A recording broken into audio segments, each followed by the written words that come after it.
माँ कोसी recording studio Nirmali बादशाह। नया साल के तोहफा तई में कुछ छोड़बा पूरा के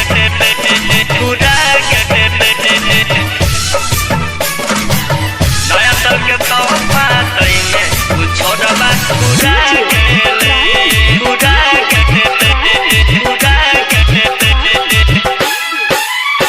नवंबर में कनखी चलल के दिसंबर में छौड़ा पटल के। नवंबर में कनखी चलल के दिसंबर में छौड़ा पटल के।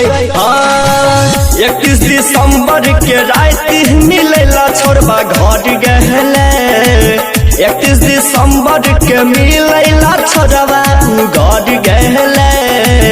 नया साल के तोहफा दई में छौड़ा पूरा गेले। नया साल के तोहफा दई में छोड़बा छुड़ा गेले। नया साल के तोहफा दई में छोड़बा पकड़ा गेले।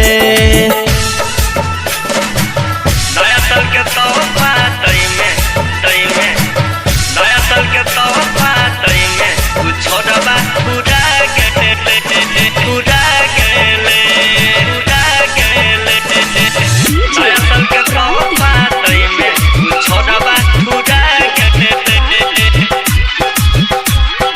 गिफ्ट लक गेलै छौड़ा डिब्बा में मुइन के। छौड़िया पीटा देलकै खूटा में बांध के।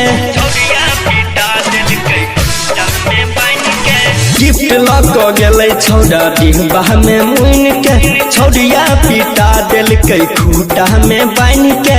मीठी मीठी बोली से ओकरा फसल के। छौड़ी बोला के मुखो में पिटल के। खूबे पिटल कई हाँ खूबे पिटल कई खूबे पिटल कई हाँ मुँह थुरावल कई। 31 दिसंबर के रात मिलेला छोड़बा घर गहले।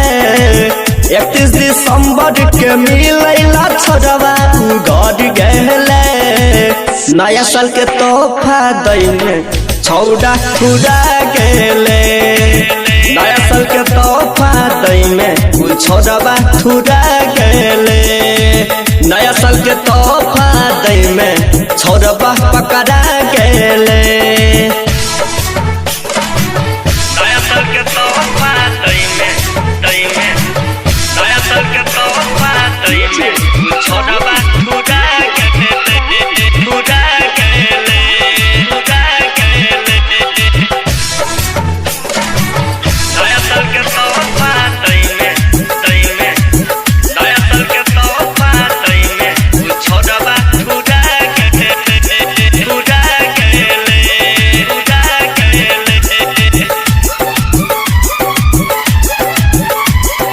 चंचल घायल के उ बात नहीं कल कई। धीरेन्द्र दिलदारी के बात नहीं मनल कई।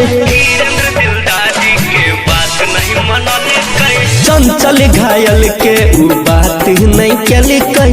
धीरेन्द्र दिलदारी के बात नहीं मनल कई। राइटर राकेश लिखलक सनदेश। राइटर राकेश लिखलक सनदेश। हाँ लिखल के सनदेश। हाँ लिखल के सनदेश। हाँ लिखल के राकेश। हाँ लिखल के सनदेश।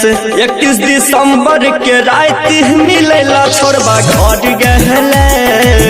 31 दिसंबर के मिलेला छोड़बा घर गहले।